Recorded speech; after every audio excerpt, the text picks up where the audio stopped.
اچھا، سورۃ البقرہ کی آیت نمبر 187 جو ہم نے سنی، وَلَا تُبَاشِرُوهُنَّ وَأَنْتُمْ عَاكِفُونَ فِي الْمَسَاجِدِ، اپنی بیویوں کے ساتھ ازدواجی تعلق قائم نہ کرو جبکہ تم مسجد میں اعتکاف میں ہو، اس کے اندر یہ اشارہ ہے کہ عورتیں بھی مسجد میں اعتکاف بیٹھ سکتی ہیں، اور سنت بھی ہے، احادیث بھی آ جائیں گی آگے۔ لیکن یہاں پر ایک بات ضرور یاد رکھیں کہ اگر فتنے کا ڈر ہو، جس طرح کہ آج کل کے زمانے میں یہ ویڈیو کیمرے کا اور تصاویر کا فتنہ ہے، اور عین ممکن ہے کہ ایسی عورتیں جو بیچاری عوام کے سامنے کبھی بھی بے پردہ نہیں آتی، ان کی ویڈیوز بنا کے کوئی بد دیانت خاتون جو ہے وہ نیٹ کے اوپر چڑھا دے، عین ممکن آج کل تو کچھ بھی ہو سکتا ہے۔ لہذا اس دور کے اندر میں نہیں سمجھتا کہ جب تک مکمل تحقیق نہ کر لی جائے اس وقت تک کسی عورت کو مسجد میں اعتکاف بٹھایا جائے، کیونکہ حالات و واقعات فیوریبل نہیں ہے۔ آج کل تو خفیہ کیمرے لگے ہوئے ہیں، ہوٹلوں کے اندر لگے ہوئے ہیں، اور میاں بیوی جو ہے وہ ہنی مون منانے کے لیے چلے جاتے ہیں ہوٹلوں میں، اور بعد میں جناب ان کی ویڈیوز جو ہیں وہ نیٹ کے اوپر چڑھی ہوتی ہیں، کیونکہ بالکل چھوٹے چھوٹے کیمرے آ گئے ہیں، وہ کبھی لائٹس کے اندر، کبھی کسی آپ سمجھ لیں شو پیس کے اندر وہ چھپا کے لگا دیتے ہیں، اور یہی کام مسجدوں کے اندر بھی ہو سکتا ہے۔ یہ کوئی یعنی آپ سمجھ لیں ناممکنات میں سے نہیں ہے، تو اس لیے میں تو بالکل اس چیز کو انڈورس نہیں کروں گا، اور میری سپورٹ میں وہ حدیث ہے جو بخاری اور مسلم دونوں میں موجود ہے۔ اما عائشہ رضی اللہ تعالی عنہا و سلام اللہ علیہا کہتی ہیں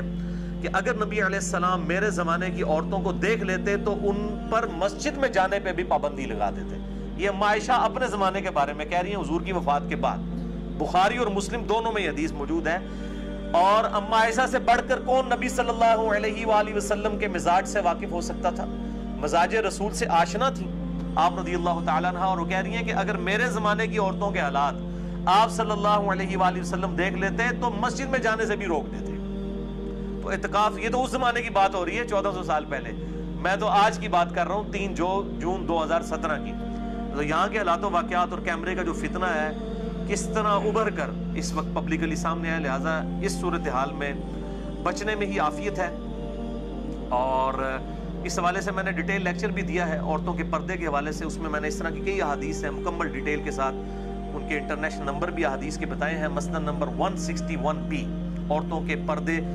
سے ریلیٹڈ احکامات کے اوپر۔ لہٰذا میں اجتہاداً یہ سمجھتا ہوں کہ آج کے دور کے اندر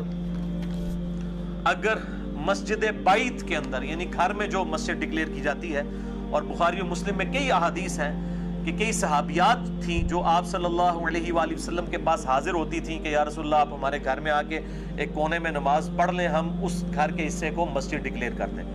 تو اس زمانے میں بھی صحابہ کرام اپنے گھر کے کسی ایک کونے یا گوشے کو مسجد کے طور پر ڈکلیئر کرتے تھے گھر کی عورتوں کی نماز پڑھنے کے لیے، کیونکہ عورت کا گھر میں نماز پڑھنا مسجد میں پڑھنے سے افضل ہے۔ یہ صحیح الاسناد احادیث سے ثابت ہے، مسند نمبر 161B میں نے ڈیٹیل سے یہ 17 کے قریب احادیث الحمدللہ بیان کی ہیں، آج مان لی کہ میں ان کی ڈیٹیل میں جاؤں۔ تو لہٰذا اس طرح کی جو مسجد بیت ہیں، گھر میں ڈکلیئر کی ہوئی مسجدیں، اس کے اندر اگر عورتیں اعتکاف کر لیں تو اس کے اوپر جو سلفی اہل حدیث علماء خام خواہ فتویٰ لگاتے ہیں، اور بیسیکلی وہ فتویٰ اس لیے لگتا ہے کہ چونکہ حنفی قائل ہیں گھر میں جو ہے وہ اعتکاف کرنے کے، اس لیے اہل حدیث دوسرے معاملے میں بہت ضد کے اندر آئے ہوئے ہیں اس مسئلے میں کہ نہیں جی گھر میں عورت اعتکاف کر ہی نہیں سکتی، یہ تو ایک نفلی عبادت ہے، نہ بھی کرے تو خیر ہے، مطلب انہیں گھر میں نہیں کرنے دینا۔ تو اب جب مسجد کے اندر حالات و واقعات ایسے نہیں ہیں، اور نبی علیہ السلام نے عورتوں کو ترغیب دلائی ہے کہ وہ گھروں کے اندر نماز پڑھیں، اور بخاری مسلم میں حدیث ہے مردوں کے لیے بھی فرض کے علاوہ نفلی نماز جو ہے وہ گھر میں پڑھنا افضل ہے، تو گھر میں تو مسجد بیت ہونی چاہیے، اس کے اندر اگر عورتیں اعتکاف کر لیتی ہیں تو میرا خیال ہے اس میں کوئی حرج نہیں ہے۔ بلکہ میں تو اس سے بھی ایک سٹیپ آگے جاؤں گا کہ جو میرے جیسے مرد ہیں جن کے لیے مسجد میں اعتکاف کرنا مشکل ہے، یعنی میں کسی مسجد میں چلا جاؤں تو میرے لیے بہت بڑا فتنہ بن جاتا ہے، اتنے لوگ ملنے کے لیے آ جاتے ہیں اور ملاقاتوں کا سلسلہ شروع ہو جاتا ہے، حتیٰ کہ مسجد کمیٹی اور مسجد کی جو انتظامیہ اور مسجد کے جو امام اور خطباء حضرات وہ خام خواہ میرے خلاف ہو جاتے ہیں۔ یہ تو اللہ تعالیٰ کسی کے دل میں کسی کی محبت ڈال دینا، یعنی میں کہیں پہ بھی چلا جاؤں پورے پاکستان کے اندر جہاں پہ بھی انٹرنیٹ ہے تو لوگ جانتے ہوتے ہیں الحمدللہ۔ لہٰذا میں تو اب کئی سال ہو گئے کہ میں تو اعتکاف کی ایک سنت سے ہی محروم ہو چکا ہوں، حالانکہ میں الحمدللہ کوئی سال نہیں جانے دیتا تھا، 1996 سے لے کے 2008 تک میں مسلسل اعتکاف بیٹھتا تھا، لیکن اس کے بعد جب سے یہ پبلک فگر بننے والا مسئلہ شروع ہوا اور دعوت و تبلیغ سے یہ کام پھیلنا شروع ہوا اب تو یہ حالت ہے میں اعتکاف میں کسی کو ملنے کے لیے چلا جاؤں تو مسجد کی انتظامیہ میں جو ہے نا وہ کھلبلی مچ جاتی ہے، اتنے لوگ آ جاتے ہیں ملنے کے لیے، یعنی پھر تو کوئی خطیب سے تو مسئلہ پوچھتے ہی نہیں، سارے لوگ میرے پاس آ جاتے ہیں، بلکہ میرے لیے تو بڑا مشکل ہو گیا، کسی اڈے کے اوپر چلا جاؤں، پبلک ٹرانسپورٹ میں یہ سفر کرتا ہوں، اپنے پاس تو ایک موٹر بائک ہے میرے پاس صرف، تو مطلب بڑا مشکل ہو جاتا ہے میرے لیے مینج کرنا، اور پھر مسجد میں 10 دن کے لیے کہیں بیٹھ جاؤں تو یہ تو مولوی میرا جو ہے کچھ عمر نکال کے تو وہاں سے تو میرا جو ہے وہ جنازہ ہی اٹھے گا، تو بڑا مشکل ہو گیا۔ تو اس طرح کے مرد جن کے لیے اس طرح کی صورتحال بن جائے وہ بھی پھر گھروں کے اندر اعتکاف کریں، اگر انہوں نے، اصل مقصد تو یہ ہے کہ آپ نے کنسنٹریشن کے ساتھ اپنا وقت اللہ کے لیے دینا ہے۔ واللہ اعلم۔ ہو ٹر گیوں سانوں کلیاں چھڈ کے،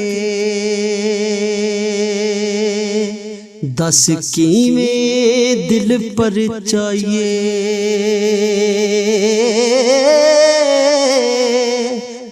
لاگیوں جیڑی اگ وچ سینے،